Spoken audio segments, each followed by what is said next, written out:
kajian An-Naul Khomsun fi Mantukihi wa Mafhumi. Itu ikut halaman 287. Jadi di antara aturan memahami Quran itu memahami apa yang disebut mafhum, apa yang disebut mantuk. Kira-kira kalau terjemahan Indonesia itu ada yang eksplisit, redaksi itu ada yang apa? Implisit. Kalau yang eksplisit itu mengganti kata mantuk. Memang dilafatkan seperti itu. Yang mafhum itu bisa diartikan kayak semacam apa? Kesimpulan tapi enggak mesti jadi pegangan. Makanya ini harus hati-hati kalau di bab mafhum. Misalnya gini contoh yang dipakai ulama, saya baca ya. Wal mafhum ma dalla alaihi lafdzu la fi mahallin nutqi. Yang dikatakan mafhum itu kesimpulan yang tidak didapatkan dari tag letterlek. Ya, tidak didapatkan dari tag letterlek. Misalnya begini. Ini diberi contoh misalnya innalladzina ya'kuluna amwalal yatama zulman innama ya'kuluna fi butunihim. Orang yang memakan hartanya anak yatim secara zalim, maka sama juga makan api neraka. Sekarang terus Anda berdalih, wong saya ndak makan, Gus mau gasap tok. Saya nyuri. Berarti kalau nyuri sepeda motornya cah yatim enggak apa-apa kan enggak dimakan. Lah itu sarap itu. Maka cara maknanya gini, orang yang memakan harta anak yatim dalam kurung baca merusak, baca merugikan. Sehingga kata yaquluna amwalal yatama adalah ibaratun an aqallil ifsad. Makan tuh kan sebanyak-banyaknya kan 1 piring 2 piring, itu saja haram. Apalagi mengambil mobilnya, mengambil tanahnya. Sehingga kata yaquluna diganti kata yufsiduna, yang merusak. Jadi itu namanya mafhum. Jadi mafhum itu, nah kadang mafhum itu aulawi itu lafadz yang disebut dengan mafhumnya itu maknanya ekstrim mafhumnya. Misalnya ada ayat fala taqul lahuma uffin, maka jangan pernah berkata pada orang tua kamu hus atau uf. Kamu enggak bisa bilang gini. Yang diharamkan itu mengatakan hus. Kalau misoh kayaknya enggak gitu. Tidak bisa seperti itu. Kalau kata hus, kecewa lah. Kayak ufin itu dalam bahasa Arab atadojjar. Saya merasa tidak nyaman dengan orang tua itu. Orang Arab bilang ufin. Atau us gitu. Gitu. Pokoknya tidak enak. Kalau itu saja enggak boleh, maka bilang kakek aneh, jancuk lebih tidak boleh. Nah, kalau itu tidak boleh karena menyakitkan, ya, misalnya orang tua itu enggak boleh karena menyakitkan. Membiarkan orang tua sampai utang-utang tonggo, sampai pinjem-pinjem itu juga menyakitkan. Jadi kalau menyakitkan misoh itu karena kata-kata, menyakitkan ekonomi itu secara kejiwaan. Sehingga terus ulama mengatakan semua bentuk yang menerantarkan orang tua, maka hukumnya haram. Itu semuanya mafhum, difahami dari kata fala taqul lahuma uffin. Begitu seterusnya. Dan itu oleh ulama dibabkan bab mafhum dan mantuk. Ya saya baca ya beberapa teks aslinya. Fa in kana aula yusamma fahwal khitab kadilalati fala taqul lahuma uffin ala tahrimid dzurbi li annahu asyaddu. Wa in kana musawiyan sumyalahnal khitab ay maknahu kadilalati alladziina yaquluna amwalal yatama zulman ala tahrimil ikhraq. Kalau haram makan anak yatim secara zalim haram, maka membakar harta anak yatim juga haram. Li'annahu musawin lil akli fil itlaf. Karena sama-sama merusak. Memakan harta anak yatim yang merusak harta itu, mencuri juga sama, membakar juga sama, menggasap juga sama. Nah pertanyaannya adalah, hal dilalatu dzalika qiyasiyatun aw lafdhiyatun majaziyatun aw haqiqiyatun. Lalu lafadz bisa dimaknani sejauh itu dilalahnya lafdhiyah, apa hukmiyah, apa kiasiyah. Misalnya gini ya, ini mungkin mudah difahami ya. Saya misalnya punya satpam atau punya pembantu atau punya candalem, kalau dalam bahasa pesantren itu 3 misalnya.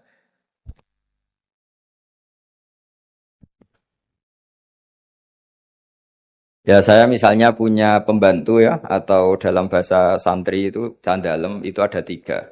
Zaid bakar Umar. Ketika ada tamu, Pak On datang, beliau datang, saya bilang, bakar silahkan sini. Umar itu dengar, tapi wong yang dipanggil tidak saya kok, yang dipanggil bakar. Ali ya dengar, tapi katanya yang dipanggil bukan saya. Tentu saya manggil bakar itu karena spontan saya ingatnya itu bakar, sehingga manggil bakar.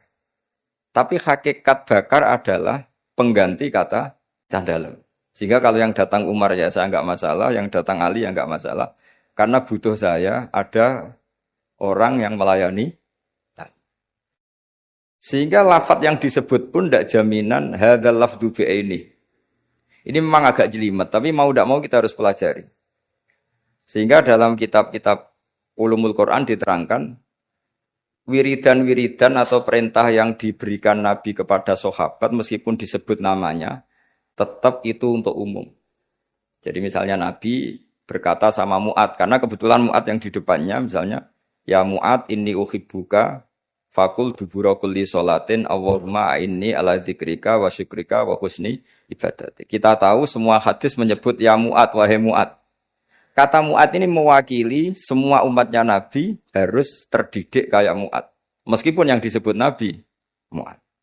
Nah, ketika kita baca wiridan itu, karena kita mengkiaskan diri sama Mu'ad, menganalogikan diri dengan Mu'ad, sama-sama santrinya Kanjeng Nabi. Atau cara berpikir, Nabi itu ingin mendidik semua umatnya. Berhubung yang di depan Mu'ad, maka Nabi menyebut Mu'ad. Tapi bukan hakikatnya itu khusus untuk Mu'ad. Itu namanya mafhum. Jadi mafhum itu satu makna yang difahami meskipun itu tidak dilafatkan, tidak diucapkan.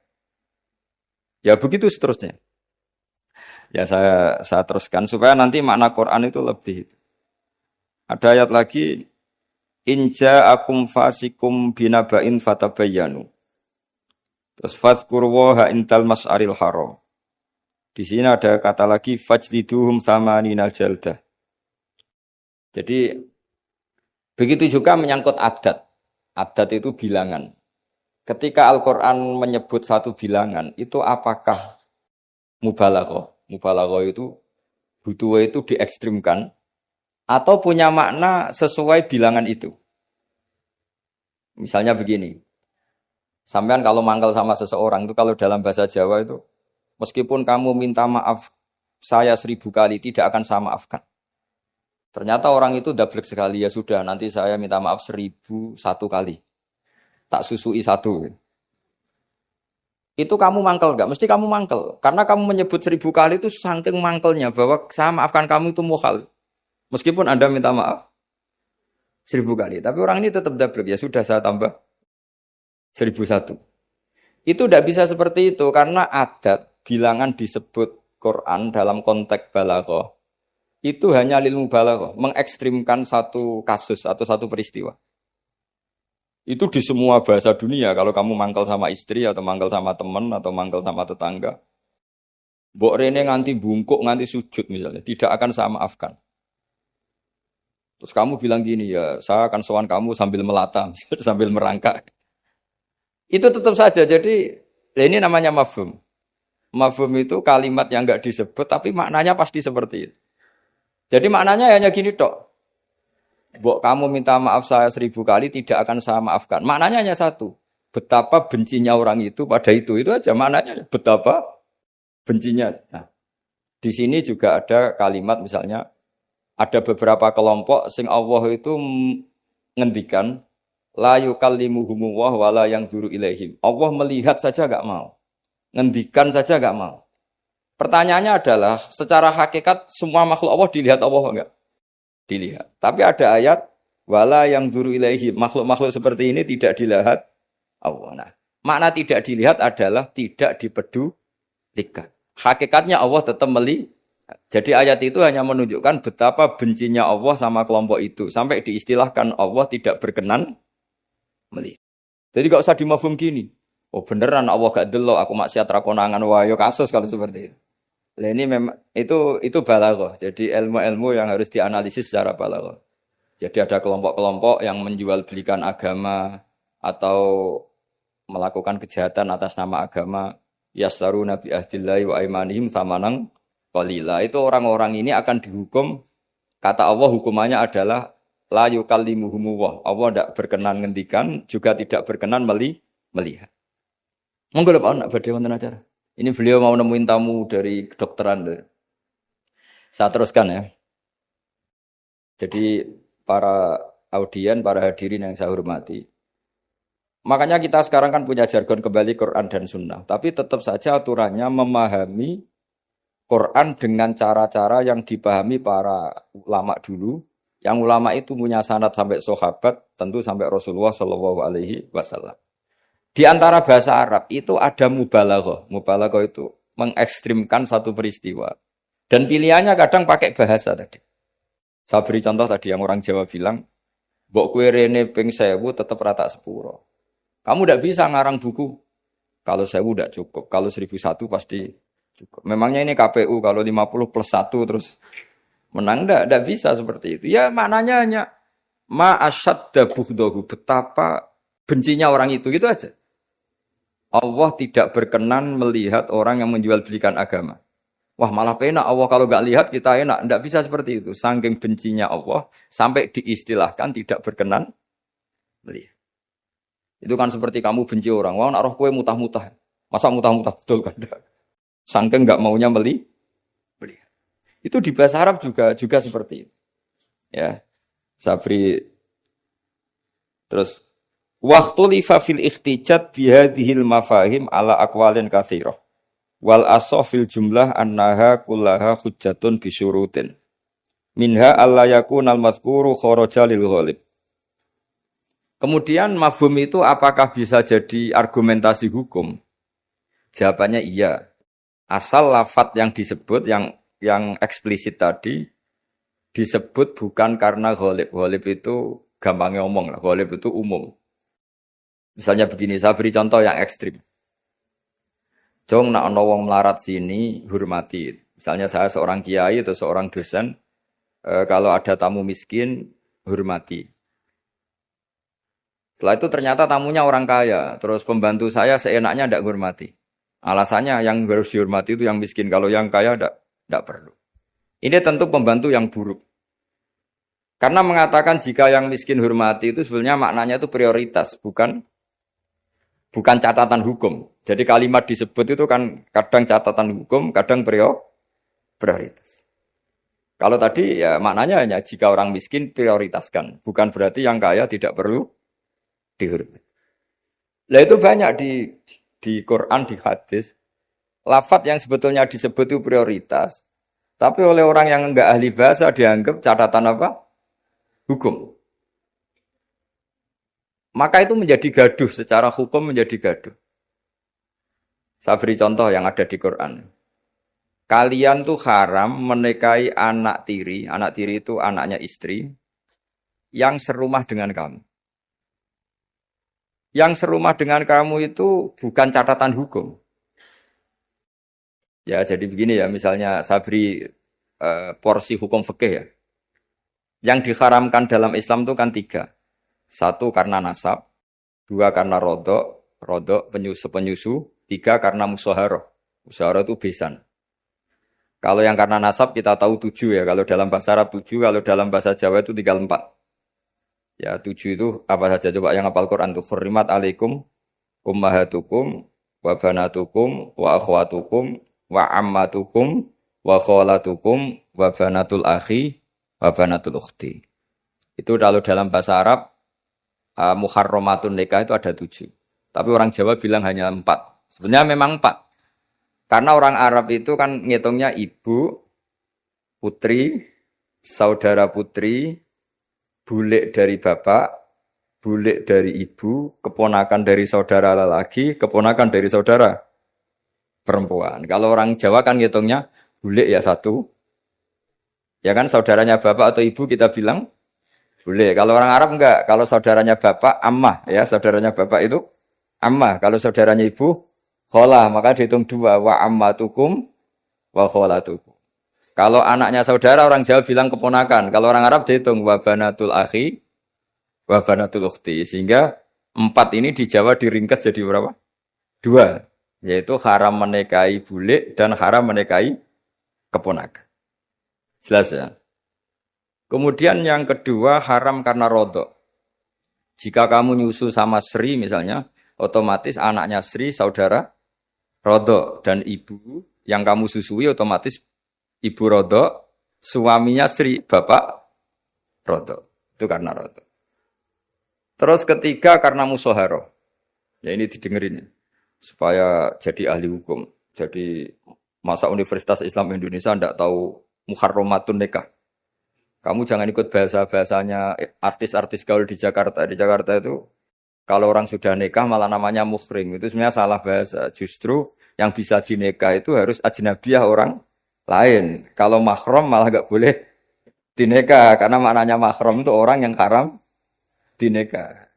Jadi justru istri itu bahasa fikihnya ajnabiyah orang lain. Buktinya boleh dinikah. Kalau mahram itu orang yang haram dinikah. Tapi ya sudah ada bahasa gaul gitu ya ikut saja. Ibu goblok tapi tidak usah ikut goblok. Karena itu memang salah, bahasa itu salah sebetulnya. Makanya istri itu repot, di fikih itu repot. Fikih itu kalau bahasakan istri itu ajnabiyah orang lain. Kalau anak itu anak, kalau istri itu tetap bahasanya ajnabiyah orang lain. Sehingga sekali dicerai ya benar-benar menjadi orang lain. Kalau kita mati ya benar-benar menjadi orang lain. Buktinya boleh dinikah orang lain. Jika kalau dalam pepatah Jawa ini ajarannya bapak saya, kamu tidak harus ikut. Kalau ajaran bapak saya, nak bojo be anak tukaran, kowe kudu bela anak. Mergo ora ono mantan anak, tapi iso ono mantan istri.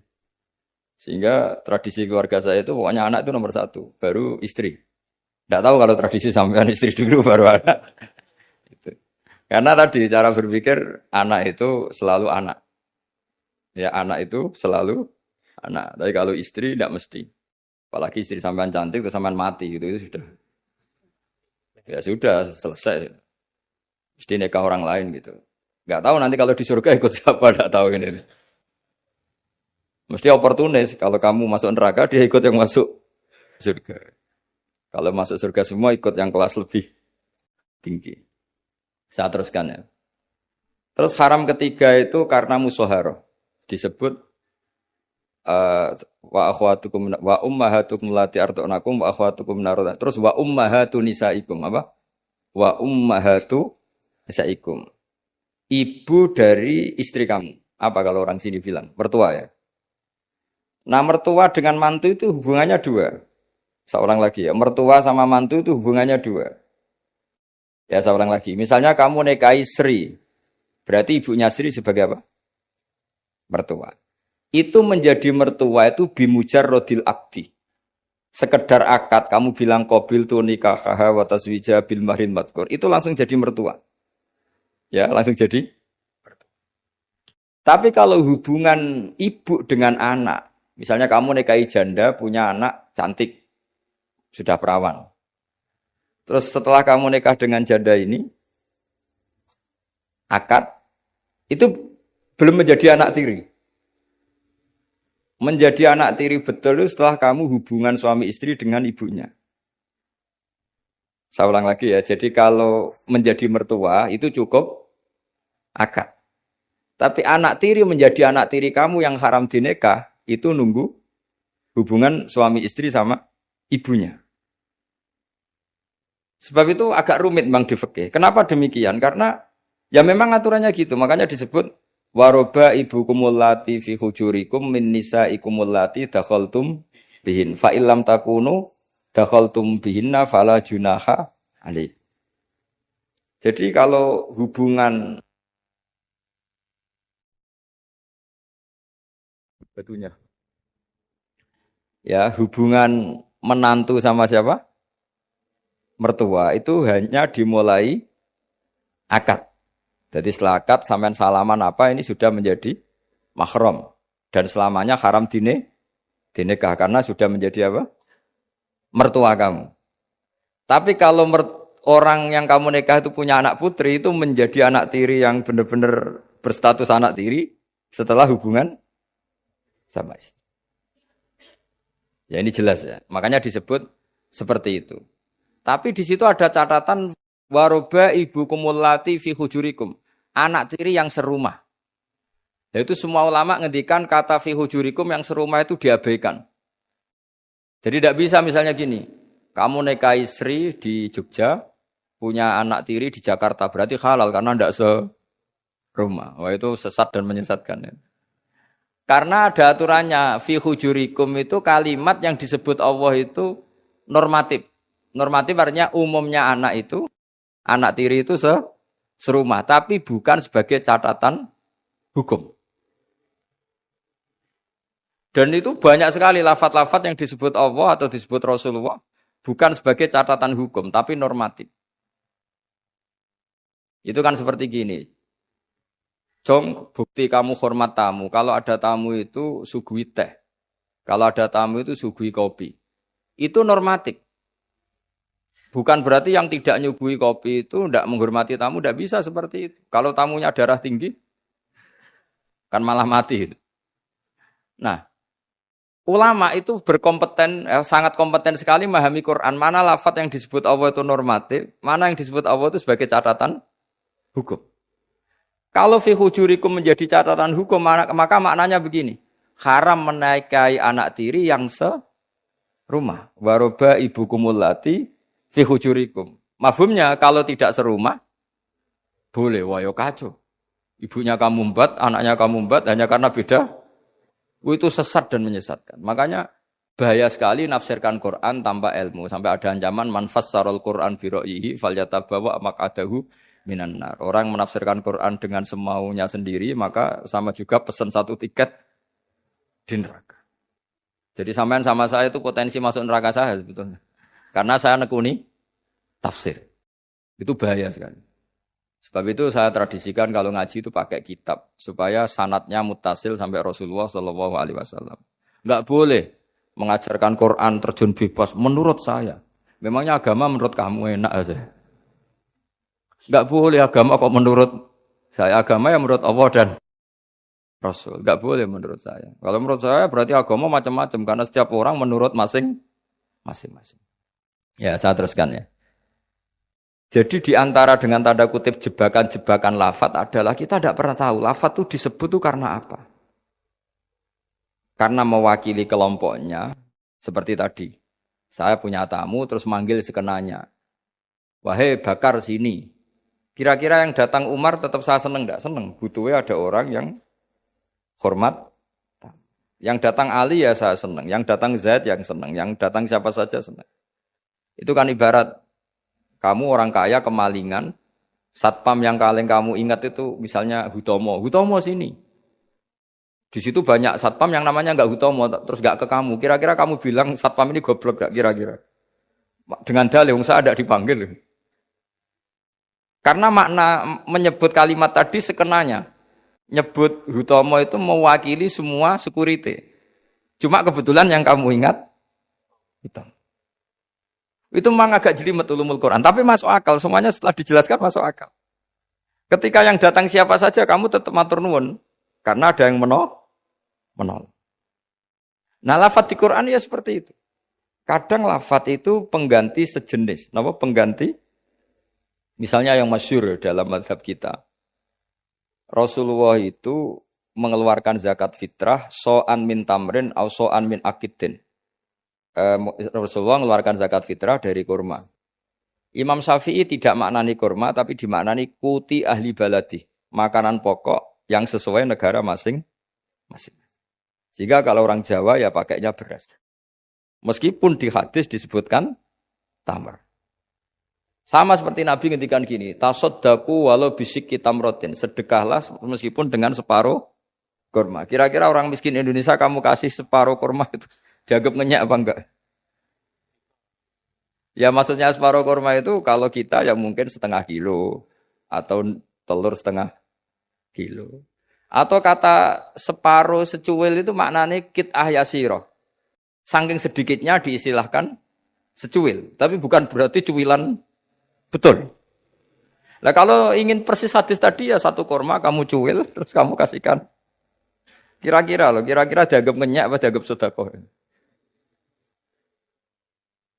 Nah sama misalnya Rasulullah ngendikan, semoga Allah memberi berkah orang yang ketika 10 Muharram mengusap anak yatim. Itu yang penting usapnya apa sedekahnya. Terus kamu orang yatim kamu kumpulkan, kamu usap semua kepalanya. Itu kira-kira itu dianggap apa coba? Wis medhit di dalil kan. Nak nuruti teks hadis itu ya memang ngusap kepala. Tapi semua sepakat maknane ngusap itu ibaratun anis syafaqah. Bentuk kasih sayang. Dan kasih sayang itu paling praktis ya ngasih uang atau ngasih sesuatu yang manfaat untuk anak yatim itu. Lah nak ngusap tok. Celuk waduh-waduh dibeli ana parade ngusap anak yatim. Lah itu ya termasuk di ulumul Quran diikutkan bab mafhum dan mantuk. Jadi memang susah. Jadi ahli Quran itu susah. Oh ini ya jadi menjadi ahli Quran itu harus seperti ini memang. Makanya sampai ditulis kitab setebel ini dipakai di seluruh dunia termasuk di Al-Azhar, di Palestina, di mana-mana. Itu ini kita ngaji baru berapa pertemuan aja sampai sudah pusing. Kalau sampai selesai malah tambah pusing. Tapi bagus, barokahnya pusing itu tidak gegabah. Tidak gegabah mikir. Karena kalimat itu mesti ada batas. Makanya ada kaidah di semua ulama, menurut semua ulama. Ada kaidah begini. Fasudur awsa'u minal kutub wal ma'ani awsa'u minal ibarat. Dada ini lebih luas ketimbang yang dicatat. Dan makna itu lebih luas ketimbang redaksi. Karena kalau dalam disiplin ilmu usul fikih itu tak beri bocorannya. Begini, kalau sampean mendefinisikan kata-kata gimana? Gak umumnya orang kampus. Kata-kata adalah apa kata-kata? Kalau dalam ilmu usul fikih begini. Kata-kata adalah pilihan untuk mengekspresikan kehendak hati. Dan karena kehendak hati itu banyak dan tidak terukur, maka kata-kata ini hanya mewakili sebagiannya. Dari awal sudah disebut mewakili sebagian. Misalnya begini, ketika Rasulullah mewajibkan zakat padi misalnya atau zakat gandum. Pikirannya Imam Syafi'i itu mewakili kata kut. Yang wajib zakat itu makanan pokok. Sehingga Imam Syafi'i hanya mewajibkan yang dizakati itu hanya padi, gandum, jagung, kacang. Pokoknya yang bisa jadi makanan pokok. Kira-kira Imam Syafi'i itu tidak mewajibkan zakatnya kangkung, melon, mangga gitu. Karena tidak makanan pokok. Tapi dalam mazhab lain enggak, ketika Rasulullah mewajibkan mezakatkan padi, itu maknanya itu matum bituhul ardu, apa saja yang tumbuh dari bumi. Sehingga kelompok ini termasuk Yusuf Qardomi mewajibkan zakat melon, mangga, pokoknya semua buah-buahan, semua tanaman wajib zakat. Karena ketika Anda mengatakan begini misalnya, Jong nak ono tamu kai pelem. Kalau ada tamu, tetangga-tetangga atau tamu kasih mangga. Sementara di rumah kamu itu ada mangga, ada melon, ada semangka. Maksud kamu itu didik anak supaya derma dengan memberi apa saja. Kebetulan yang kamu ingat melafatkan mangga. Apa harus mangga? Nggak, cara sampean tak polling. Milih mana coba? Ya saya punya anak. Yang di rumah saya itu ada mangga, ada semangka, ada melon. Terus saya bilang ke anak saya, nak, ke tetangga kasih mangga. Kata mangga itu bisa diganti melon apa enggak? Bisa, karena semangat saya adalah mendidik anak saya itu dermawan. Peduli sama tetangga. Kebetulan yang ingat mangga. Sudah ini tetangga ya. Lalu tetangga itu maknanya tetangga apa manusia? Sehingga pas itu ada tamu tapi tidak tetangga. Gak usah GI kan gak tonggo. Nah, makanya ini kan jadi PR. Berarti kalimat tadi, Cong nak ono tonggo utawa Jong kalau ada tetangga kasih mangga. Sebetulnya kalimat itu bisa diganti. Jong yang penting ulomo. Kata tonggo ora penting. Mangga juga gak penting. Maka yang dikatakan kata-kata lafat adalah mawudi'a bi'izaiha al-lafdu. Jadi yang dikatakan lafat adalah gelombang keinginan dari seseorang yang bergejolak di hati. Kemudian diungkapkan. Tentu kalimat ini tidak cukup untuk menampung sekian keinginan. Akhirnya yang dilafatkan atau yang diucapkan hanya beberapa. Orang soleh tentu bergelora di hatinya ingin mendidik anaknya itu dermawan, peduli, sopan, tahu sosi. Ya, terus kan nggak mungkin kita pidato gitu ke anak kita. Akhirnya yang ngomong, cuk, nak ono tonggo kei mangga, nak ono tonggo kei duit, nak ono tonggo kei beras. Bareng mboke kelaparan, gak dikei apa-apa. Ini kan gak tetangga. Oh ya sarap. Mestinya cara sono tamu ya di baro. Ini kan ndak tetangga, gak masuk definisi tetangga. Maka memahami Quran itu susahnya di situ. Apakah lafadz itu disebut tag maksudnya kalau dalam bahasa kampus? Apakah tag disebut itu untuk catatan hukum? Apa untuk tadi? Mafhum tadi apa ibaratun an kada? Ibaratun ekspresi dari itu. Ya seperti gini, misalnya kamu marah sama istri kamu. Dosa kowe nganggo HP-ku. Terus istri kamu malah nganggo ATM. Wah, HP ora oleh malah nganggo ATM. Sebetulnya melarang pakai HP itu saking mangkelnya gitu saja. Kalau HP saja dilarang apalagi pakai Alphard kamu. Tapi istri kamu enggak, saking gobloknya, mbok saking yang kamu larang kan HP, kan saya pakai Alphard. Wah, ya kacau kalau seperti itu. Maka sebuah tag atau lafadz kalau dalam bahasa Arab itu maknanya apa ya? Ya sudah seperti tadi. Saya berkali-kali nyontohkan yang awam ya. Ada seorang dikandani cung jogeman nabok ibu jumu. Nabok itu memukul pakai tangan. Suatu saat istrinya lapor lagi, Pak Kiai sekarang nggak pakai tangan tapi nyaduk. Nah ketika santrinya di kemarin, kenapa kamu masih nyaduk istri kamu? Kan Pak Kiai larang hanya nabok, kan pakai tangan, ini pakai kaki. Kan beda. Ya itu kan keliru sekali karena maknanya jangan nabok itu pengganti dari kata jangan menyakiti, maka meludahi ya haram, nyaduk ya haram, menerantarkan juga. Tapi lisan kan nggak mungkin bisa ngungkap sekaligus apa yang kita ingin. Akhirnya lisan melafatkan sesuatu yang hanya mewakili sekian. Makanya disebut fal ma'ani ausa'u minal ibarat. Makna itu lebih luas ketimbang redaksi. Coba misalnya zaman Jenderal Sudirman, angkat senjata untuk ngusir Belanda. Terus pasukannya hanya ngangkat tok. Terus mesti Jenderal Sudirman, cek goblok ya. Kalau dimarahin kan sudah ngangkat. Terus ada Belanda yang mau nembak kita, usir Belanda. Belandanya tidak kamu tembak. Kenapa? Mintanya kan diusir. Perintahnya kan diusir, bukan ditembak. Kasus gak kira-kira ada pemahaman seperti itu? Tapi lafadz tuh gak mewakili. Kalimatnya angkat senjata, usir penjajah. Padahal maknanya apa coba? Jadi kan gak terwakili oleh kalimat angkat senjata, usir penjajah. Barang penjajah ini menembak, kamu diam saja. Gimana caranya nangkep terus mengusir? Kan gak ada perintah menembak, usir. Itu kan kasus seperti itu.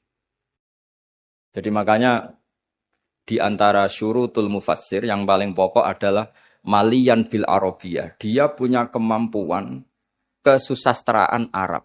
Karena gak bisa seorang mufassir menafsiri Quran tanpa punya kemampuan balaghatul Arab. Yaitu yang disebut Allah Ta'ala wa innahu latanzilu rabbil alamin nazala biruhul amin ala qalbika litakuna minal munzirin terus apa? Bilisanin arabiyyin mubin. Jadi Quran itu pakai lisanul Arab. Sehingga kalau dalam kitab-kitab besar diterangkan ketika Rasulullah dikatakan begini oleh Allah, liyaghfira laka Allahu ma taqaddama min dzambika wa ma ta'akhkhara. Itu bukan berarti Nabi pernah dosa enggak, karena Nabi itu maksum. Maksum itu terjaga dari dosa. Tapi itu ekspresi mahabbah. Saya ulang lagi itu ekspresi mahabbah. Misalnya saya senang sama seseorang. Mesti kalau ketemu saya, sudah kamu tidak usah khawatir sama saya. Kesalahan-kesalahan kamu sudah saya maafkan. Sebetulnya itu hanya ekspresi mahabbah. Saking mahabbahnya sampai andekan salah itu dimaafkan. Bukan berarti menvonis kalau yang diomongin itu salah. Jadi itu ranah-ranah yang memang kita harus hati-hati. Sama seperti begini, ini kata Qodiyat. Qodiyat itu pengarang kitab Asy-Syifa. Doa itu ekspresi mahabbah. Doa itu bukan kalimat hukum. Kalau kalimat hukum itu kan iya sama tidak. Tapi doa itu enggak. Doa itu ekspresi mahabbah. Misalnya kita ketemu Zaid, kita bilang Assalamualaikum warahmatullahi wabarakatuh. Semoga kamu dapat keselamatan. Enggak perlu Zaid tersinggung. Memangnya saya celaka kok sampai doakan selamat. Kalau nuruti mafhum, didoain selamat itu kan berarti sebelumnya tidak selamat. Didoain pinter sebelumnya tidak pinter. Didoain kaya sebelumnya miskin. Tapi itu kata hukum. Itu pemahaman secara hukum. Iya dan tidak. Kalau pemahaman secara peradaban tidak gitu. Orang mendoakan bukti senang. Ya sudah seperti itu. Ya semoga kamu sukses. Ketemu direktur ya kita bilang semoga kamu sukses. Terus direkturnya tersinggung. Ya sukses saya atau dibang kamu, saya sudah direktur. Ya ada seperti itu. Mendoakan seperti itu bukti mahabbah, bukti Nah, Allah karena saking senangnya kepada nabinya Allah ketika mukhotobah, ketika dialek dengan nabi memulainya dengan afawwahu angka. Allah telah memaafkan kamu. Itu bukan berarti sebelumnya nabi melakukan kesalahan. Ekspresi mahabbah akan mengatakan demikian. Jadi itu masalah-masalah yang tadi saya utarakan.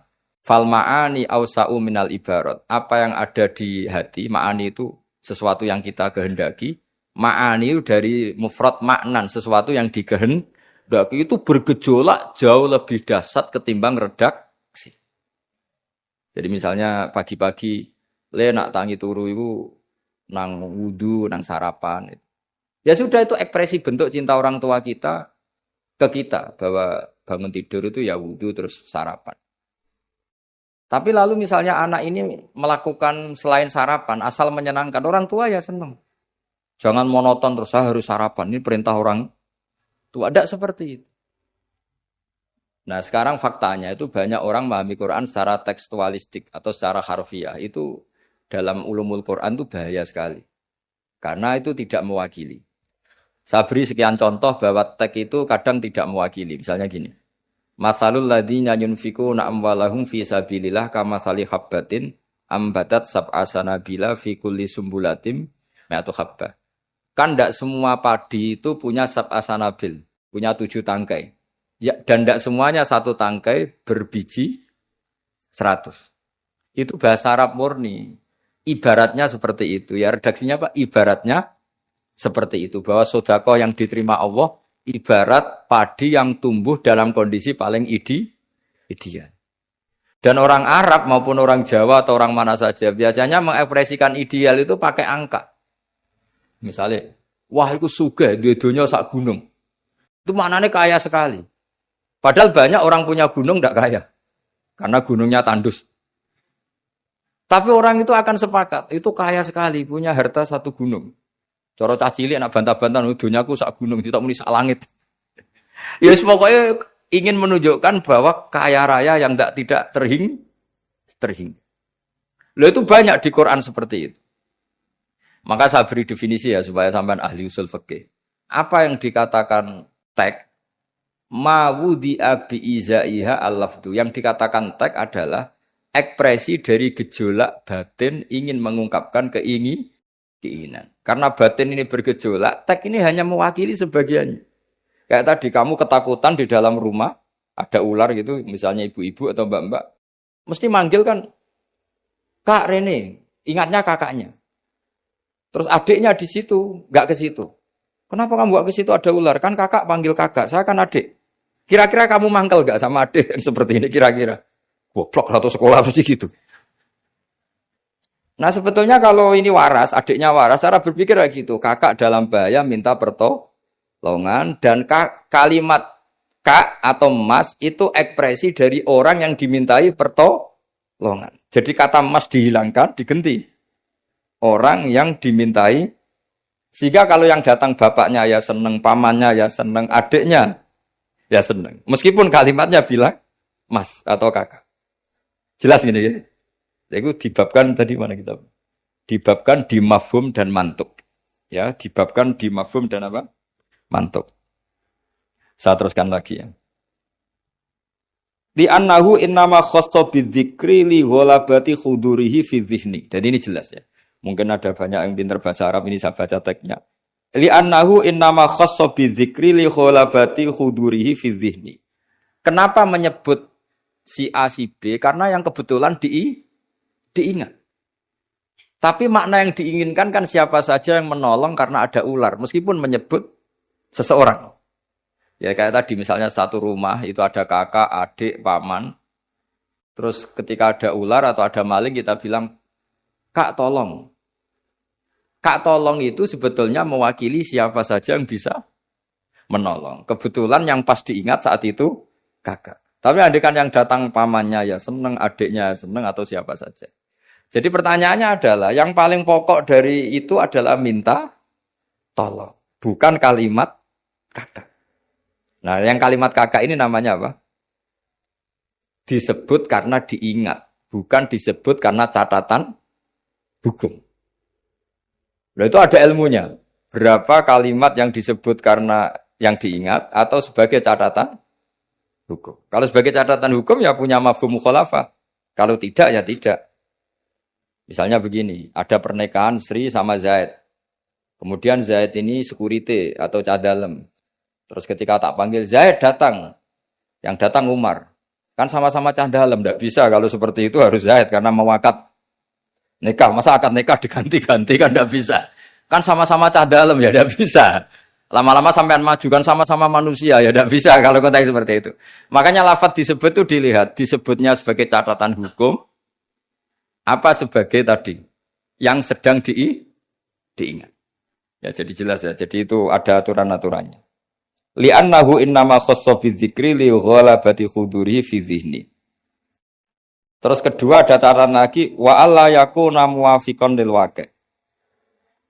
Ya, di antara catatan hukum lagi sesuatu itu tidak lazim sebagai fakta. Saya ulang lagi, sesuatu itu tidak lazim sebagai fakta. Misalnya begini, kita tahu yang namanya nasi itu makanan pokok. Ya, kita tahu teh itu minuman. Ketika saya bilang, Jong saya ambilkan teh. Itu apakah maknanya itu teh, apa maknanya itu minuman? Beda dengan mengatakan, satu gelas ini bernama teh. Kebetulan itu teh betul. Itu namanya mengatakan sesuatu sesuai hakikat. Karena teh ya dikatakan teh. Tapi kalau mengatakan, tamu saya ambilkan teh. Ini pertanyaannya adalah, teh itu menggantikan kata minuman, apa memang harus teh? Jadi itu memang seperti itu.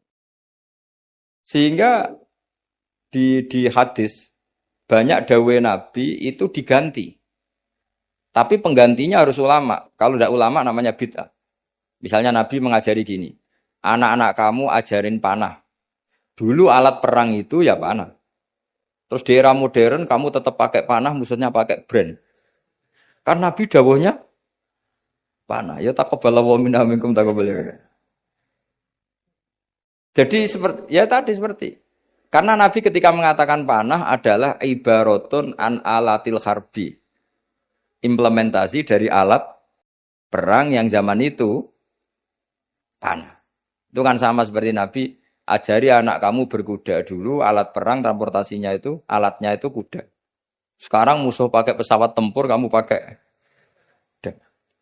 Ya tentu itu gak relevan kan. Lah kalau gitu berarti gini. Di Quran itu jelas ada kalimat ini. Wal khayla wal bighala wal hamira litarkabuha wazina. Kamu saya beri nikmat, ada kuda, ada unta, ada macam-macam. Terus di antara ayat terusannya litas tahu ala duhurihi summa tazkuru ni'mata rabbikum idastawaitum alaihi wa taqulu subhanalladzi sakhkhara lana hadza wa ma kunna lahu muqrinin wa inna ila rabbina lamunqalibun. Saya bikin unta, saya bikin kuda, saya bikin khimar, saya bikin bighal supaya kalau kamu sudah tenang di atas punggungnya kamu berdoa subhanalladzi sakhkhara lana hadza. Terus kamu karena tekstualistik kalau naik Innova enggak baca doa itu, naik pesawat ini kan enggak kuda. Kira-kira dibilang saraf enggak kira-kira seperti itu. Terus kamu bilang, oh ayatnya tentang kuda ini Innova kok. Tapi cara memahami kita tidak seperti itu. Kata kuda di situ adalah alatul markab, alat berkendara. Kata unta di situ adalah alat berkendara.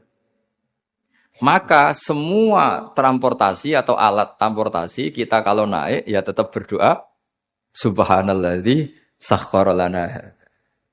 Dan itu seterusnya ya. Jadi ngaji pertemuan ini ingat-ingat ya kaidahnya apa? Fal ma'ani awsa'u minal ibarat wasudur awsa'u minal kutub. Itu semua ulama pasti bilang seperti itu.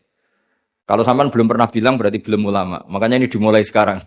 Untuk saya jadi ulama harus hafal kaidah apa? Fal ma'ani awsa'u minal ibarat wasudur awsa'u minal kutub.